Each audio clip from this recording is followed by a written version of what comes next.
This is what you find with most of the cases where there's contradictions. People end up trying to manufacture a contradiction. Much of the contradictions can be solved just by looking at context. Welcome to the Think Podcast, the show that helps you lead your family in defending the Christian message.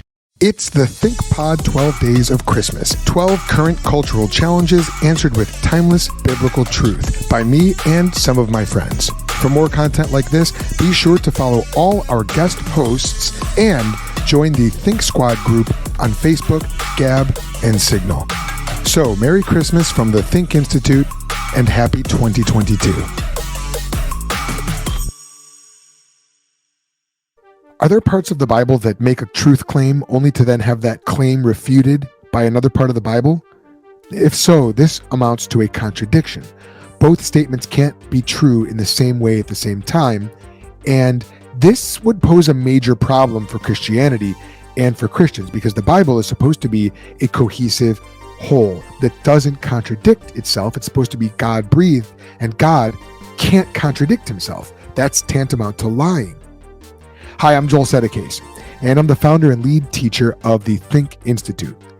And this challenge that the Bible supposedly has contradictions is one that I've come across quite a lot in my work as a Christian apologist. And odds are you've probably encountered it yourself, whether from some atheist on the internet or an inquisitive coworker or a skeptical uncle, or even from your own kids. So, did you know how to respond? Or if you haven't gotten this objection yet, or even if you're just wondering about it yourself, how would you respond? Does the Bible have contradictions? Can you answer that? Well, in this episode, Pastor Andrew Rappaport returns as guest host to answer the question for us. Andrew Rappaport is the preaching pastor of Grace and Truth Bible Church in Bucks County, PA, and the founder and executive director of Striving for Eternity Ministries and the Christian podcast community.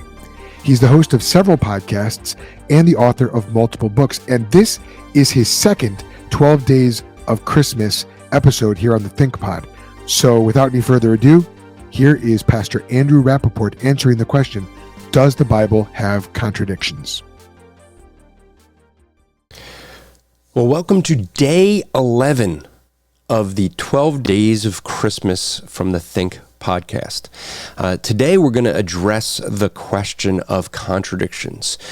Are there contradictions in the Bible? Many people try to say there are. We will end up seeing that many things that people claim as a contradiction is got very easy answers. Are there things that are contradictions? Well, first let's see what it defines a contradiction. A contradiction would be something where you have a situation that is described one way, or something that's defined, and in one account in the Bible, and then in another account it says something that is contrary or opposite to what was stated. In other words, if you had someone that said Jesus healed 10 lepers in one of the Gospels, and in another of the Gospels it says Jesus healed one leper. Is that a contradiction? It seems like a contradiction. But when we look at things, we have to evaluate, are the authors giving us the full story? For example, did Jesus heal 10 lepers? Yes, he did. One of those 10 came back. Now, the fact that one author focuses in on one of the 10 and another author focuses on 10 does not mean there's a contradiction. In fact, that actually is what you'd expect in good eyewitness testimony. One of the things you end up finding with eyewitness testimony, when people are going to give eyewitness testimony, say 3 people see an event. One of the first things they're going to try to do, if you want to get to what happened, is separate those 3 people so that they do not share stories. Because if they start sharing stories, they start collaborating on things, people start remembering things different the way someone else might, or they may say something that the other person said, even some maybe that they didn't see. So one of the first things people want to do with witnesses is separate them. After they're separated, what people would want to do is start getting their testimony, their side of the story. Any eyewitness testimony, what you're going to find is that some people are going to give you an account from their perspective, and the other people are going to give you an account from their perspective. Those accounts, even though they could be eyewitnesses to the same event, are going to have two different points of view. For example, you have someone that sees something, maybe say something happens to someone's wife. Now, there could be events going on. Say there was a car accident, and the husband witnessed his wife get in a car accident, and there were other people there that don't know this man's wife or the other person in the car. Well, the husband is going to, in his account, focus on his wife and what happened with that car. May not notice any of the other events around. Why? Because he's got a relation with his wife. So he's going to zone in, focus in on specific things, where other people don't know anybody. They're not going to have that. This is one thing that can affect eyewitness testimony. Now, as we look, most of the claims that there's contradictions in the Bible occur in the gospel accounts. And the reason you end up seeing that most often is because of the fact that you have four different men, four different perspectives, four different purposes in writing.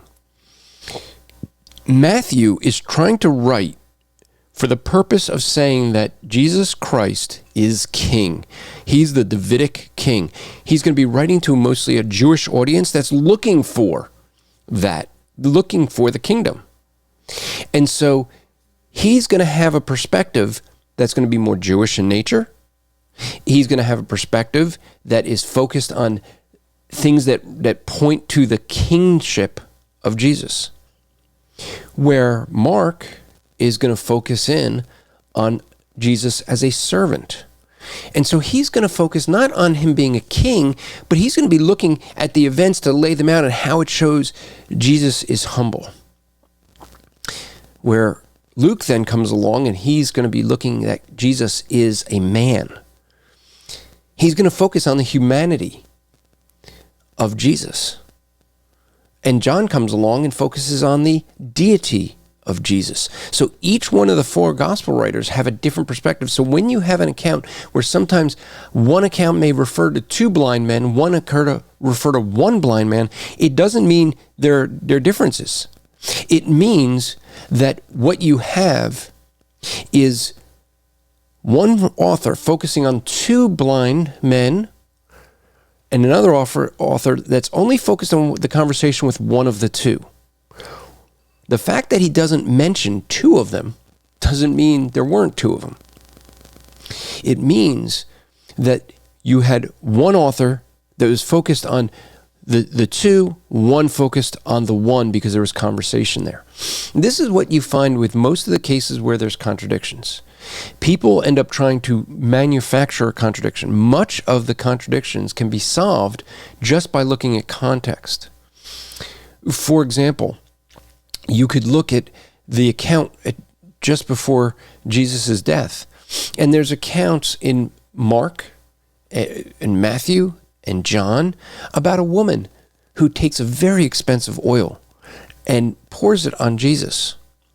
And in doing so, she pours it, and the disciples get upset and say this was very expensive, could have been used for the poor. And you end up seeing Jesus saying, leave her alone. She did this for my burial. And in all the accounts, they mention that it was in Bethany. However, there's some things they mention different. Because in John's account, it's 6 days before the Passover, and it's Martha who is the one serving, and it mentions Lazarus is reclining, which leads us to believe it's Lazarus's house. But it's 6 days before Passover. Where Matthew and Mark mention it's 2 days before Passover. And it clearly says it's at Simon the leper's house. Now, could it be that they're at Simon Leper's house and Mary is serving and Lazarus is there reclining? It could. Is this a contradiction? Because it said one account or two of the accounts say that it was 2 days before Passover and one says 6 days before Passover. Well, this is a case where simple reading of context helps. If you read in John's account, right after that passage, the very next thing tells us he enters into Jerusalem the day we would call Palm Sunday. Well, that would be 6 days before the Passover. The other accounts, 2 days before. How do we know that? Because he already had Palm Sunday. He already came into into Jerusalem and already had conversations with the Pharisees. So these are two different accounts that are similar. There's a lot of similarity, but there's also differences. Difference in which house, maybe. Differences that we see in one, it's the oil's poured on his feet, where one is poured on his head. One has an unnamed woman, Mary's the one who does it. So the fact that there's differences, people will say, see, there's so many similarities, that means there's a contradiction. Reading the context will often help. It's a very simple thing to do. Just keep reading. And sometimes these things clarify themselves. You don't have to worry about saying, is this a contradiction? No, these are two completely separate events that have a lot of similarity in them. People often make the same mistake when you have Jesus telling an illustration, and they will see the illustration used one time and a second time, and the events are different. Well, I'm sure that Jesus was very much like you and I, that he would use some of the same illustrations, same stories, to explain things the same way, and so he would have that very same behavior. And in having that same behavior, what would happen is you would have similarities in accounts, even though they'd be two different events. Now, there are some things that we would say where are contradictions. Any of these contradictions affect anything of theology? No. But you can look in the books of Chronicles and Kings and Samuel, and you'll see some things. For example, there's one account, speaking of Solomon, where it numbers his chariots and his footmen, his soldiers. And in one account, it has the numbers, I forget the numbers, but it's, I think, like, say 12,000 chariots and 6,000 men on foot. And in the other account, it says 6,000 chariots and 12,000 men on foot. Well, those can't be, they're speaking of the same event. Now, if it's speaking of the same event and being used in the same way, and they disagree, that would be a contradiction. And so what you end up with is, in this case, it's what we would call a textual variant. Go back to day 5 if you need to understand more about that. But this is a case where someone was copying the scripture, and in the copying of scripture, they made an error. They wrote the wrong number. The problem is we don't know which is the right number for those. So what those who've copied it continued to do was to continue to propagate what they had, because all the manuscripts they had at the time had that. And so they weren't sure which one's the right number for which. Does that affect any theology, any doctrine? No, it doesn't.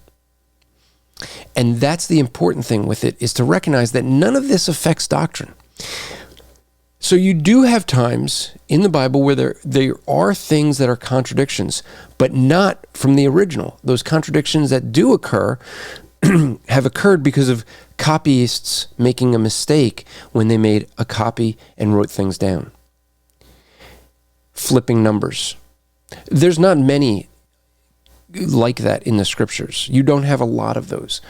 But those that many people argue, I remember seeing a website with 100 contradictions or 101 contradictions in the Bible many, many years ago.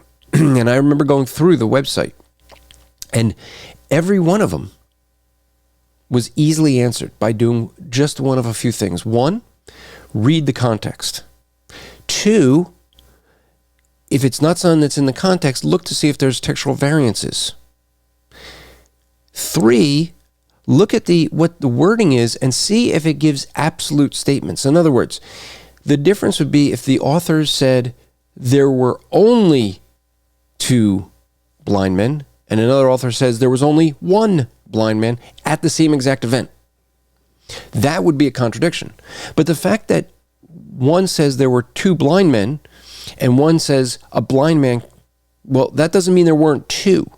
So you have to ask, is the author giving absolutes? Is he making it a statement that there can't be any other ways of explaining it? So this is what you end up looking at when we do these things. And as we look at those simple principles, you will find most of the things get answered. In fact, when I would go into New York City, as I used to do weekly at Union Square to do open air evangelism, I would stand up and people would give me challenges. Literally, all I did was read the context. They'd say, there's a contradiction. And they'd give me 2 passages. And all I would do is back up and read before and after, read all the context. And most of the times that solves the problem. It's as simple as that. Most people don't look to do that because they're looking just for verses. Remember, the Bible didn't have chapter breaks and verse numbers in its original writing.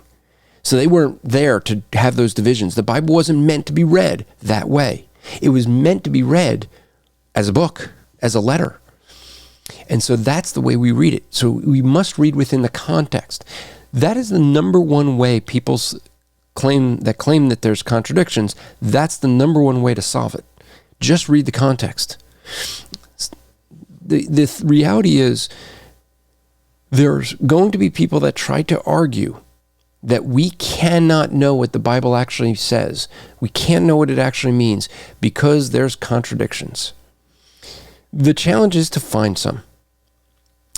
The thinking that people have is people will claim there's many. And there's a lot of believers who worry they don't want to go evangelize because someone's going to throw a contradiction, that the Bible has contradictions. They're going to challenge them with this. Here's a simple thing you could do if you're worried about that. Let them give you the contradiction. I have had hundreds and hundreds and hundreds of times that people have made the claim that the Bible is full of contradictions. And my response has always been, can you name one? Do you know that only a handful of times have people actually been able to give me one? Most of the time they say, there's so many. Well, if there's so many, you should be able to name one. And yet they can't seem to do that. The reality is there are not many contradictions. Most of them are textual variances that we would have. There's some that people think are, and that's what the majority of them are. People claim they're contradictions, but they aren't. Those that are a contradiction that we see are often nothing more than a textual variant that we can't get back to the original to know what the number should be, for example. And therefore, we don't know what to do with that. We record what we have. Now, that says, or the way people claim it is that because there may be some contradictions, does that mean we throw the whole Bible out? We can't trust it at all. Well, there's no areas where there's contradictions, as I said, in doctrine. None, not one. It's a thing of an age of a king. He was served for 40 years or 42 years. Which one's right? Don't know. Does it matter? Not really. There's no doctrine based on the age of the king. There's no doctrine based on the number of chariots of Solomon. These things that we have are textual variances that we don't know which one's correct, but it doesn't affect the teaching of the Bible. The reality is, when people give you this challenge, they usually give you this challenge and they are not educated themselves in the Bible. In fact, often when I've challenged people who tell me this, that the Bible's full of contradictions, and I ask them to give me one, a number of times I've had people admit they've never read the Bible. Now, if you get someone that says that, you can have fun and say, well, that's not very scientific of you to judge something without looking at any of the evidence, because they like to claim they have the science, right? The reality is many of the contradictions are solved in very simple steps. Do not be overwhelmed if someone says the Bible's filled with contradictions. It's not. In fact, there's only a few of them. They don't affect doctrine. They mostly have to do with numbers. Numbers of the horse and chariots, numbers of the age of a king, things like that. Nothing that affects doctrine. So the reality is the challenges that people give are challenges because they don't want to be accountable to God. Don't let them off the hook. Don't shy away from arguments that they make. The reality, the Bible isn't full of contradictions. It's an original writing. It had no contradictions. But they make the challenge. All you got to do is ask questions. The reality is that as we come to the close of these 12 days, 12 challenges with the Think podcast, I hope that you've been challenged yourself, that you can get out there and answer these challenges. Many of them, as you've already heard, have very simple responses. You don't have to have a whole lot of study. And I want you to realize you are a Christian ambassador. You are one who should be thinking about the Bible and giving answers to those who do offer challenges. Thank you very much. Okay, that about wraps it up for this episode. The Think Podcast is a production of the Think Institute and is produced by yours truly, Joel Sedekase. The Think Institute operates under Church Movements, a ministry of Cru under the division of Cru City. To learn about how to support the Think Institute and my family tax-free, go to thethink.institute/partner. I hope you heard something helpful today. I know I did. Remember, this is not goodbye. This has just been a short stop on the journey as we learn to lead our families in defending the Christian message. And we'll see you next time. Until then, I hope it made you think.